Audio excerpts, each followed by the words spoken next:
Ya,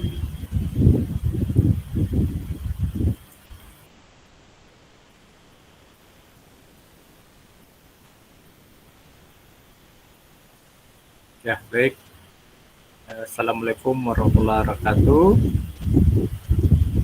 Waalaikumsalam warahmatullahi Waalaikumsalam wabarakatuh. warahmatullahi wabarakatuh. Selamat malam dan salam sejahtera buat kita semua. Sebelum kita melanjutkan perkuliahan, kita pastikan dulu apakah slide presentasi ini bisa dilihat adik-adik.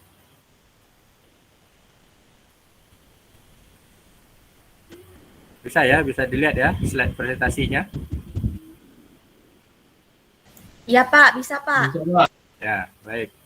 Nah, pada malam ini kita akan melanjutkan perkuliahan kita tentang digital forensik. Nah, untuk pertemuan yang ke-6 ini kita akan membahas standar metodologi komputer forensik ya. Nah, jadi untuk melakukan aktivitas di dalam dunia forensik itu ada metodologi ya, atau urutan-urutan proses yang dilakukan secara standar. Jadi tidak asal melakukan kegiatan di dalam komputer forensik.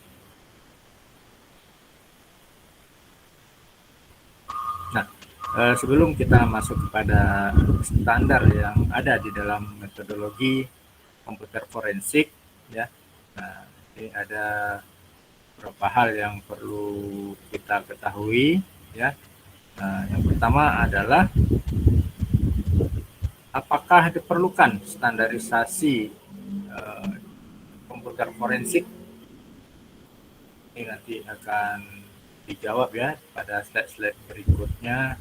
Dan apakah kegiatan komputer forensik itu hanya dilakukan dengan peralatan seadanya, dengan cara yang sesuka hati kita dan lain sebagainya. Bahasa pemrograman ya, terus sistem komputer ataupun perangkat keras dan perangkat lunak, apakah sudah memiliki standarisasi. Jadi untuk melakukan proses metodologi dalam komputer forensik itu, kita harus pastikan semua perangkat-perangkat yang kita gunakan ya, apakah itu dari segi hardware ataupun software ya. Nah, itu sudah kita pastikan harus memiliki standarisasi. Jadi tidak elok juga atau tidak wajar ya jika kita ingin melakukan langkah-langkah di dalam komputer forensik ataupun digital forensik, namun sistem operasi yang kita gunakan adalah sistem operasi yang tidak genuine ya, atau sistem operasi yang tidak asli, tidak original. Jadi tidak akan layak sepertinya jika kita menggunakan sistem operasi yang bersifat KW ya, atau bajakan. Sistem operasi yang didapatkan dari black market. Selanjutnya adalah organisasi sudah memiliki prosedur, metode, aturan, dan berbagai macam proses. Jadi nanti organisasi yang akan dilakukan aktivitas forensik itu harus kita pastikan organisasi tersebut telah memiliki prosedur-prosedur ya, SOP, dan juga metode-metode atau aturan untuk melakukan berbagai macam proses. Nah, misalnya pada saat terjadi blackout system ya, atau listrik padam. Nah, jadi pada saat listrik padam, apa saja yang harus dilakukan? Nah, itu harus diatur dengan prosedur-prosedur atau SOP. Apalagi kendala tersebut terdapat pada ruangan-ruangan yang sangat sensitif, ya, yang memiliki informasi dan data yang berharga. Nah, pada saat terjadi blackout sistem, lampu padam, nah, tentunya harus ada prosedur-prosedur yang dilakukan. Ya. Apakah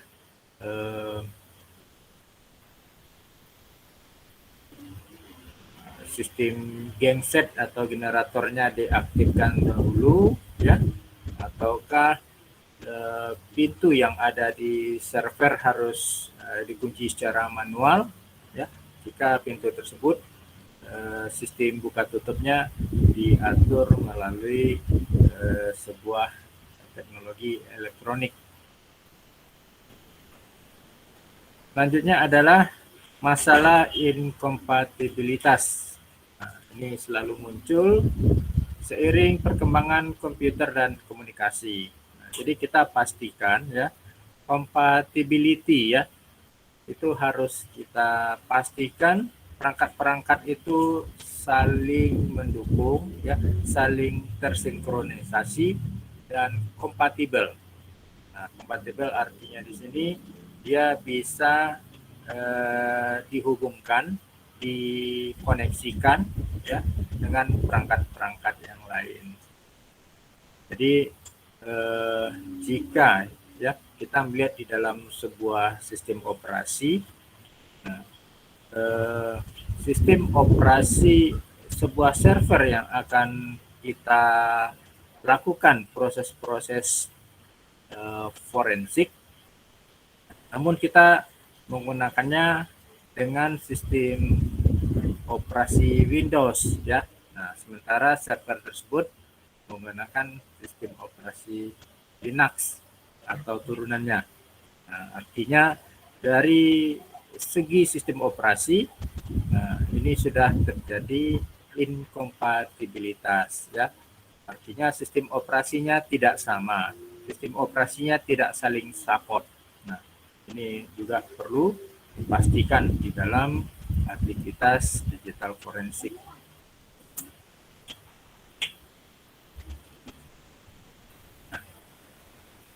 Selanjutnya adalah kebutuhan akan standarisasi di level manapun itu sudah menjadi kebutuhan. Nah, jadi standarisasi itu tidak hanya pada level-level tertentu saja, ya, mungkin pada level administrator jaringan, pada level pengelola website, pada level yang berkaitan dengan finansial, keuangan, ya. Nah, jadi tidak hanya terbatas pada level-level tersebut. Nah, kebutuhan akan standarisasi itu harus ada di setiap level, ya, di semua lini yang ada di organisasi tersebut. Dan itu juga harus sudah menjadi kebutuhan. Jadi seluruh perangkat, ya, baik hardware ataupun software yang digunakan itu harus sudah memenuhi standarisasi. Di masa sekarang, kebutuhan akan ahli komputer forensik, ya, atau pakar-pakar yang menggeluti bidang forensik itu menjadi sangat penting, ya. Nah, bisa untuk penegak hukum, ya, pemerintah, perusahaan ataupun individu. Jadi saat ini orang-orang yang memiliki keahlian di bidang komputer forensik, digital forensik, cyber forensik, nah, itu sangat diperlukan di zaman sekarang yang penuh dengan teknologi dan informasi. Jadi dibutuhkan suatu standar metodologi yang pasti, ya, dalam analisis dan penyelidikan forensik komputer. Jadi pada saat sebuah penyelidikan dilakukan, nah itu harus sama perlakuannya, ya, terhadap situasi dan event-event tertentu, ya, event-event yang lainnya. Jadi harus dilakukan secara standar. Jadi tidak membeda-bedakan ya dalam melakukan metodologi untuk melakukan analisis ya serta penyelidikan. Ini ada sebuah ungkapan ya dari David Merrow. Dia mengatakan bahwasannya seperti halnya Anda tidak memulai perjalanan jauh ke daerah asing tanpa peta perjalanan. Jangan memulai penyelidikan tanpa memperhatikan rencana. Jadi kalau kita dalami pernyataan ini, ya, sebelum kita melangkah, kita harus sudah ada bekal yang akan kita gunakan.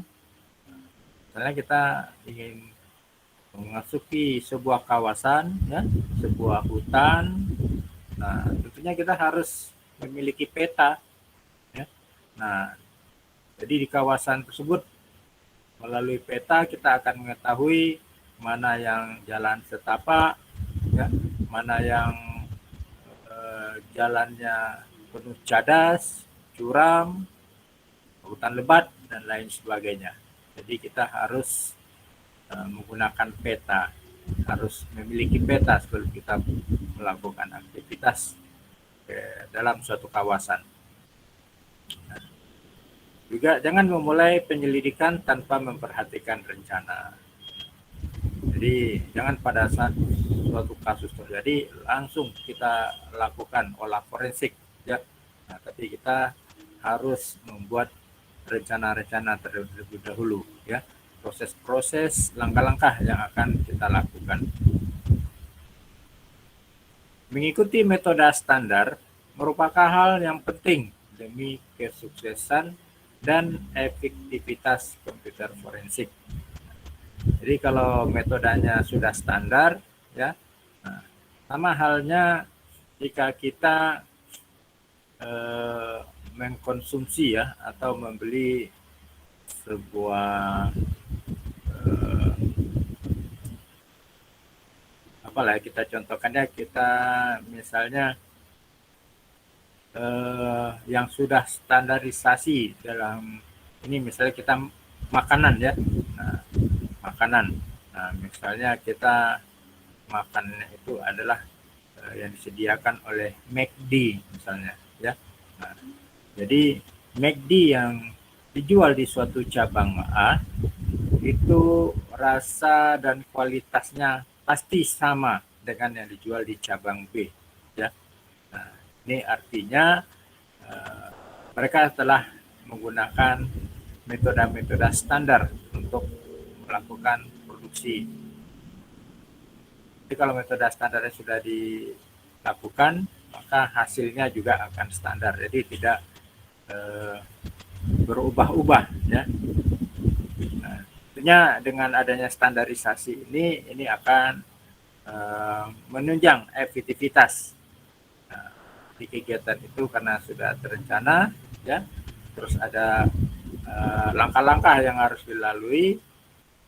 Jadi nanti kegiatan itu ujung-ujungnya adalah meningkatkan efektivitas, ya, di dalam komputer forensik.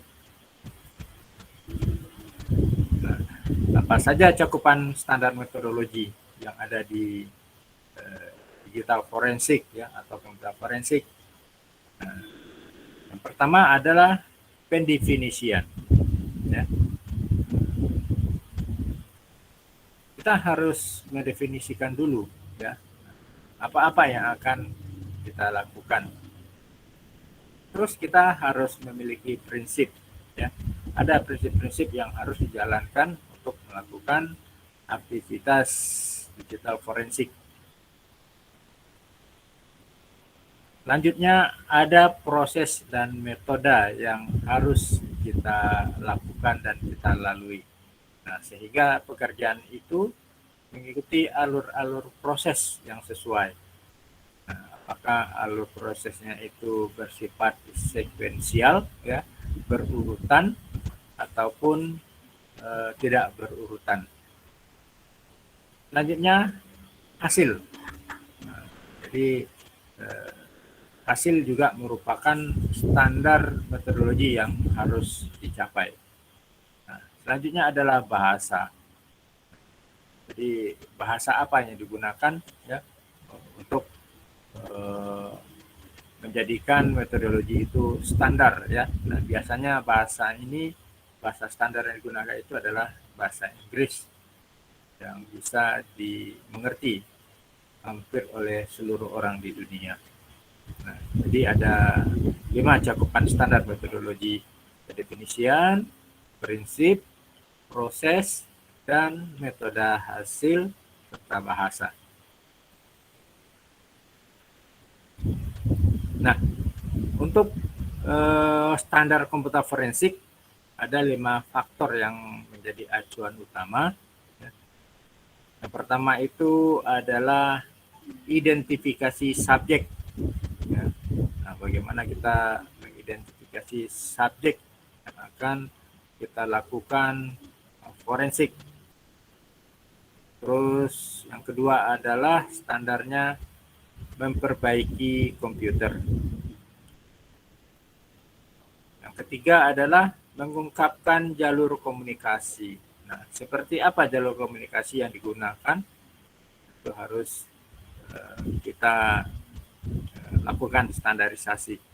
Terus permintaan investigasi. Nah, jadi kita untuk melakukan investigasi itu tidak bisa atas kemauan sendiri, ya. Jadi harus ada permintaan resmi dari suatu organisasi atau lembaga. Nah, sehingga kegiatan yang dilakukan itu mempunyai payung hukum yang jelas. Selanjutnya ada pengumpulan digital evidence lainnya, ya. Nah, jadi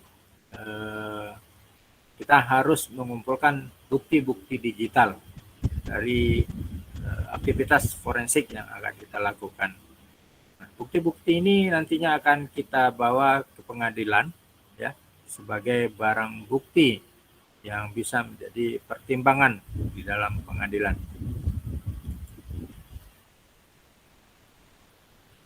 Kalau kita melihat perkembangan standar komputer forensik, ya, nah, ini kita bisa melihat perkembangan itu dimulai dari tahun 1993.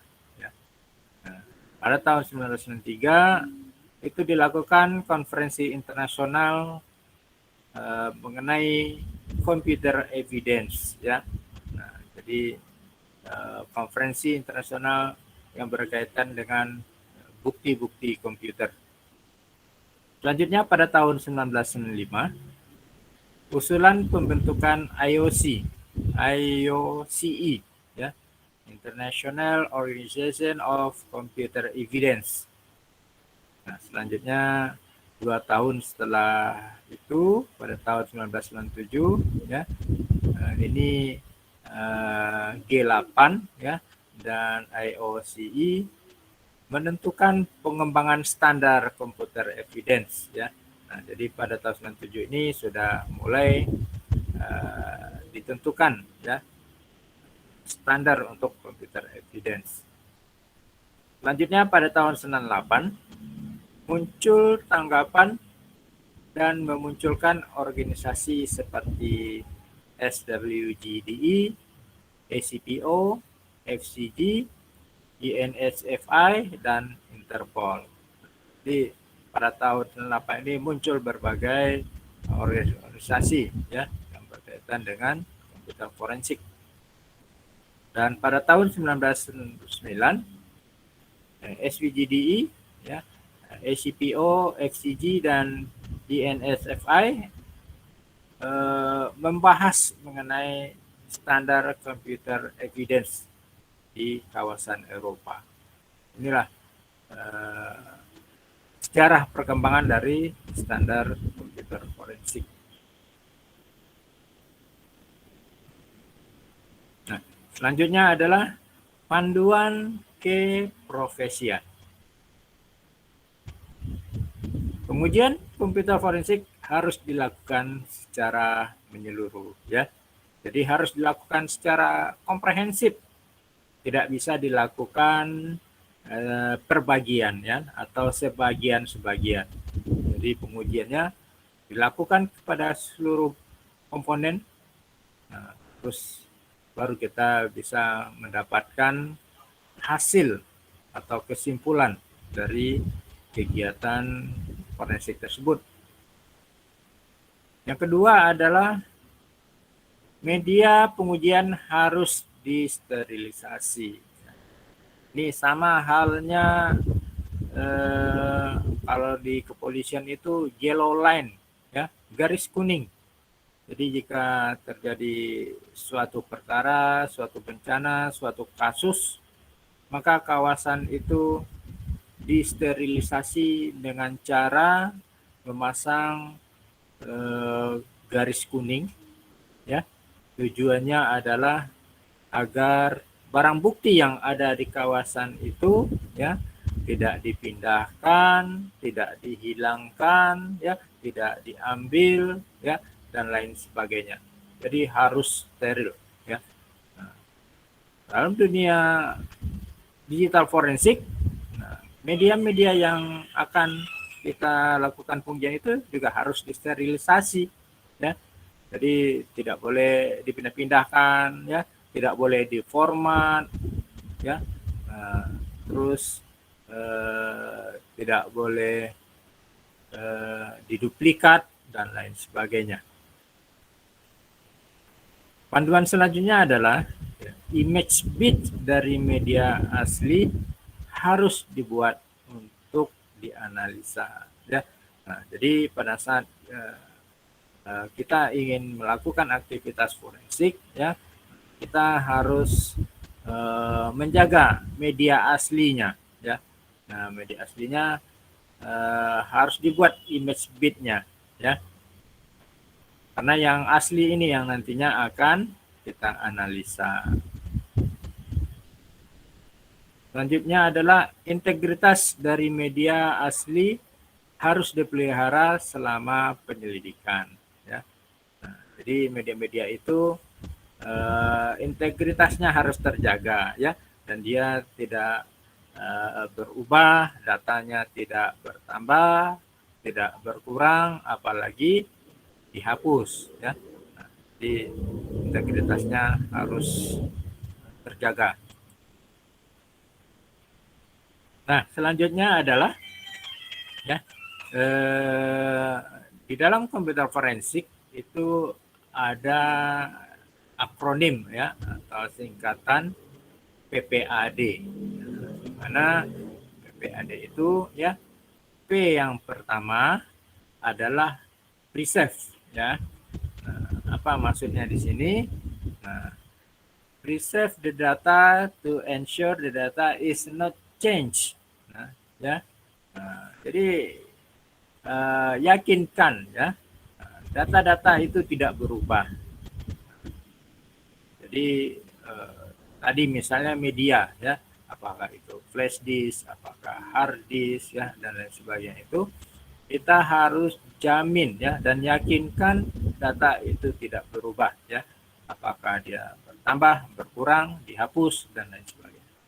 Nah, untuk P yang kedua itu adalah protect, ya. Nah, di sini disebutkan protect the evidence to ensure no one else has access to the evidence, ya. Jadi katanya lindungi bukti-bukti, ya. Barang-barang bukti itu harus kita lindungi dan yakinkan bahwa, ya, tidak seorang pun melakukan pengaksesan terhadap barang bukti tersebut. Jadi kita lindungi perangkat-perangkat yang akan kita lakukan kegiatan forensik. Jadi tidak ada seseorang pun yang boleh mengaksesnya. Nah, untuk singkatan yang ketiga itu adalah analyze, ya. Nah, jadi analyze the data using forensically sound technique. Nah, jadi sini dikatakan lakukanlah analisa data tersebut menggunakan teknik-teknik ya yang berbau forensik. Ya. Jadi kita tidak menggunakan teknik-teknik yang lain ya. Jadi gunakanlah teknik-teknik yang berkaitan dengan ilmu-ilmu forensik. Nah, terus huruf yang terakhir adalah D. Nah, D ini adalah singkatan dari dokumen.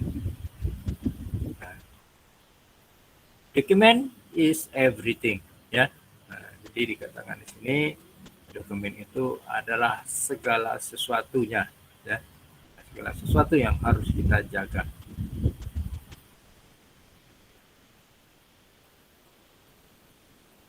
Nah, terdapat beberapa syarat untuk melakukan pengujian forensik ya. Nah, di sini ada sebuah asosiasi atau lembaga ya yang namanya disingkat IACIS ya, atau the International Association of Computer Investigative Specialists. Nah, IACIS ini memberikan 3 syarat untuk melakukan pengujian komputer forensik. Nah, syarat yang pertama adalah penggunaan media forensik yang steril ya. Terus pengujian harus mempertahankan integritas media asli. Jadi kita berupaya selama melakukan pengujian-pengujian ya, integritas media asli itu tidak hilang ya atau berkurang. Jadi dia tetap jadi media yang asli. Selanjutnya, print out dan kopi data hasil pengujian harus ditandai, dikenali, dan disertakan. Ya. Nah, kita harus memberikan tanda-tanda, ya. Terus kita harus mengenal bukti-bukti tersebut, ya. Nah, hal-hal yang diperlukan untuk kegiatan forensik, ya, antaranya peralatan dan keahlian harus disinkronisasikan dengan penegak hukum ya. Nah, jadi jika peralatan dan keahlian tidak sinkron ya dengan penegak hukum ya, nanti pengungkapan kasusnya malah tidak bisa ya, tidak bisa selesai karena tidak terjadi sinkronisasi antara penegak hukum dan peralatan atau keahlian yang harus dimiliki. Yang kedua adalah dibutuhkan dokumentasi dan rangkaian penanganan barang bukti serta cukup banyak variabel dalam kasus forensik. Nah, jadi setiap kegiatan di dalam forensik, digital forensik, ya, komputer forensik, cyber forensik dan lain sebagainya, itu di dalam setiap penanganan barang bukti itu harus didokumentasikan, ya. Apakah didokumentasikan dengan cara difoto, ya, diberi label, dicatat dan lain sebagainya. Terus untuk penanganan tersebut, nah tentunya perlu banyak variabel yang digunakan. Terus diperlukan definisikan metodologi ya.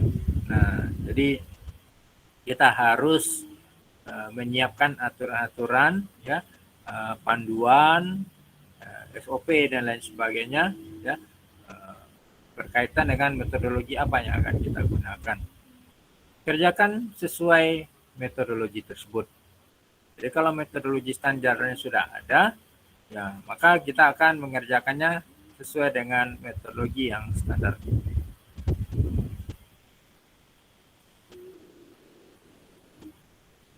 Nah, selanjutnya adalah kemampuan penyelidik.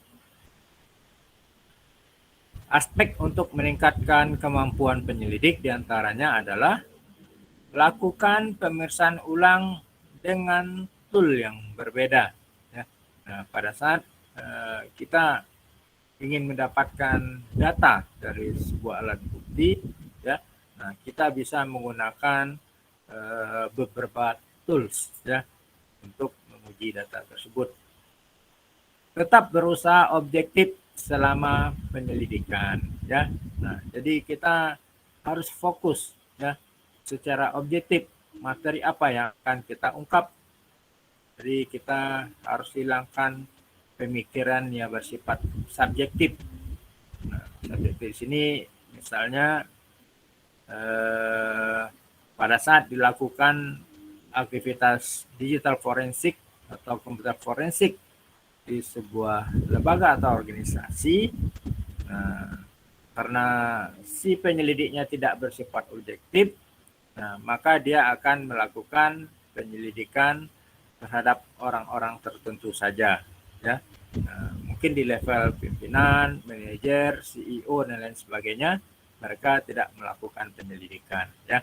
Nah, hal-hal seperti ini harus dihindari, ya. Jadi di dalam digital forensik, komputer forensik, si penyelidik, ya, dia harus berpikir secara objektif terhadap kasus yang akan diungkap. Yakinkan langkah Anda disetujui oleh pihak manajemen dan hukum, ya. Jadi sebelum kita melakukan aktivitas, ya, melaksanakan metodologi forensik, kita harus pastikan, ya, bahwasan kita sudah mendapat mandat wewenang secara tertulis dari pihak-pihak yang meminta kita untuk melakukan penyelidikan forensik.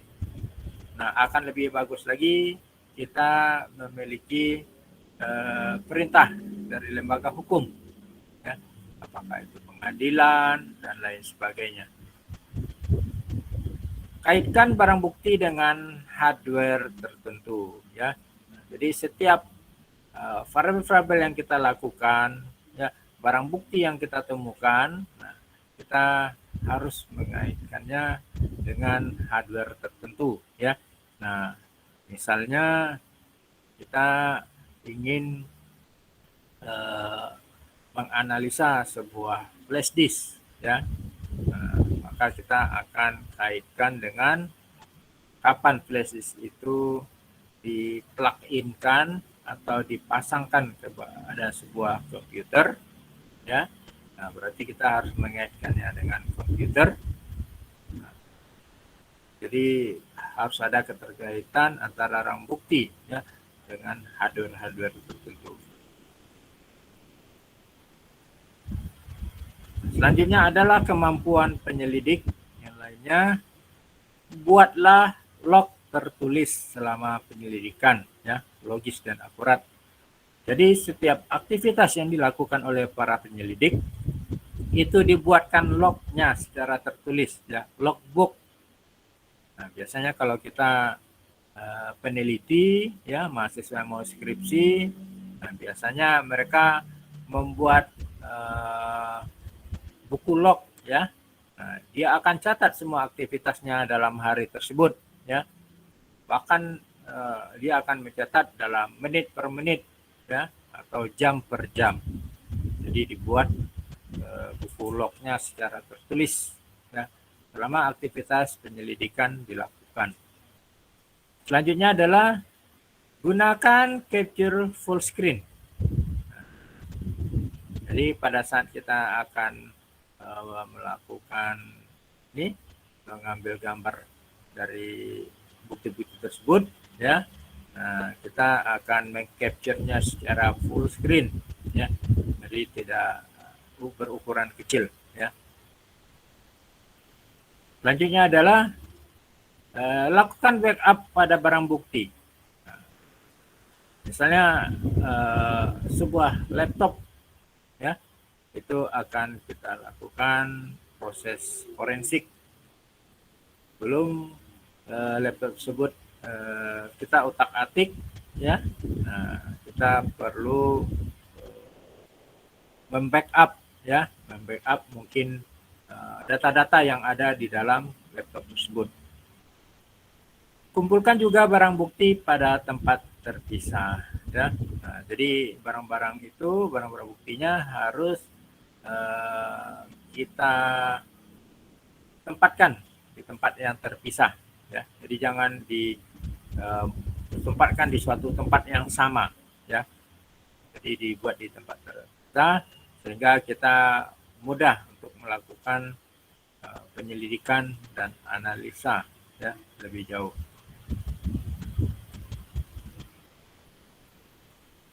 Nah, selanjutnya adalah kebijakan dan prosedur ya. Nah, ini berkaitan dengan personel ya. Terus juga pertimbangan administratif, permintaan layanan, manajerial kasus, pemrosesan kasus, dan mengembangkan prosedur secara teknis. Ini kebijakan dan prosedurnya. Sedangkan pertimbangan administratif ya. Nah, pertimbangan administratif yang diperlukan ya. Nah, misalnya si penyelidik ya yang bergerak di bidang forensik, dia memiliki kewenangan tertentu ya yang di request pada pimpinan lembaga. Sehingga para penyelidik itu dapat bekerja dengan bebas, dapat mengakses sensitif data ya, data-data yang bersifat kredensial ya, data-data yang bersifat rahasia dan lain sebagainya. Jadi harus ada pertimbangan administratif. Dan itu bisa diajukan oleh para penyelidik forensik pada pimpinan lembaga atau organisasi yang akan dilakukan aktivitas forensik pada lembaganya. Terus juga software ya. Software apa yang akan digunakan, apakah software tersebut sudah sifatnya dalam versi update terakhir, apakah bersifat original, genuine, dan lain sebagainya. Selanjutnya adalah ketersediaan sumber daya. Jadi untuk melakukan forensik itu kita harus memikirkan ketersediaan sumber daya ya, agar kegiatan tersebut mendapatkan hasil yang positif ya. Nah, selanjutnya perlu dilakukan pelatihan.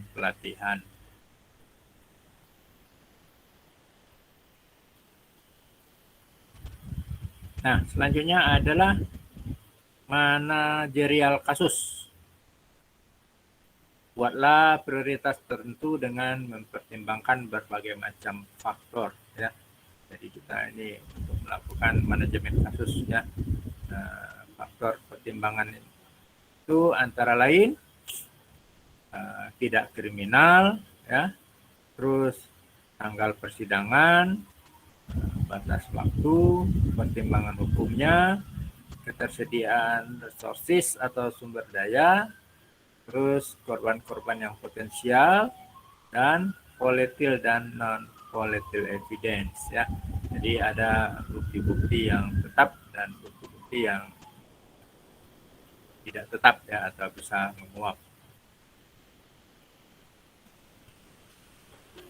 Mengembangkan prosedur teknikal. Langkah-langkah dalam pengembangan dan menilai kelayakan suatu prosedur itu diantaranya adalah identifikasi tugas dan masalah. Jadi kita harus mengetahui dulu apa tugas yang harus kita lakukan ya. Terus masalah-masalah apa yang akan kita selesaikan. Nah, selanjutnya adalah mengajukan solusi ya. Kita mungkin punya usul untuk kasus yang ini solusinya adalah menggunakan cara yang ini dan lain sebagainya. Pengetasan setiap solusi pada sampel ya. Nah, evaluasi hasil pengetesan. Jadi setiap kali kita melakukan pengetesan ya, testing, nah, kita akan mengevaluasi hasilnya seperti apa. Ya. terus menyempurnakan prosedur-prosedur ya. Selanjutnya ada yang disebut dengan istilah SWGDE ya. Nah, ini adalah singkatan dari Scientific Working Group on Digital Evidence ya. Grup ini dibentuk pada tahun 1998 ya. Dibentuk oleh Federal Crime Laboratory Directors Group. Dibentuknya pada tahun 98. Nah, fokus kerjanya adalah pada bidang forensik digital evidence ya. Jadi dia mengumpulkan bukti-bukti digital ya yang dilakukan secara forensik. Nah, tadi kita juga ada mengenal organisasi IOCE ya. Nah, ini adalah di International Organization Computer Evidence ya. Didirikan pada sekitar tahun 1995.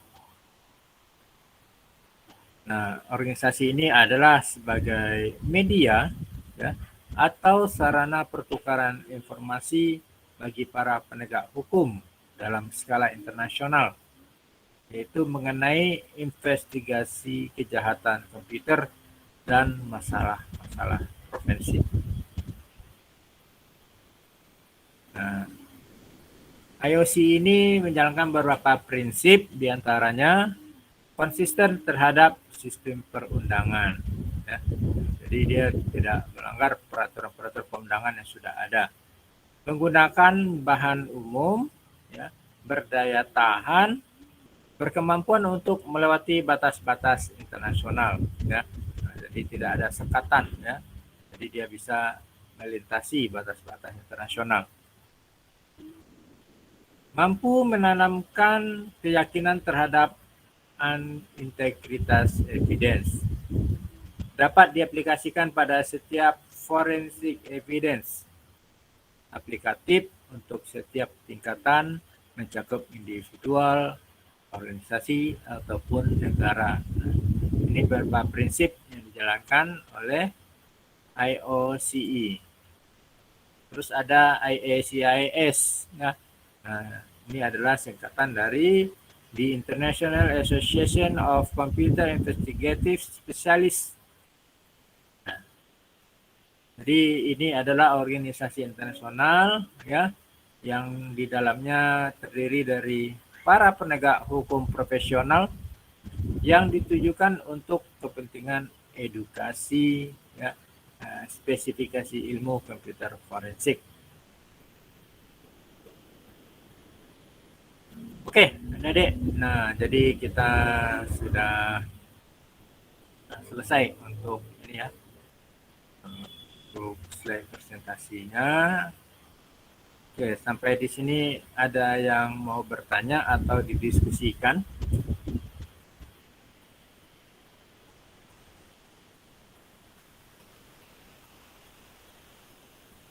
Oke, kalau tidak ada, kita masuk ke sesi untuk ini screenshot ya untuk absen kehadiran.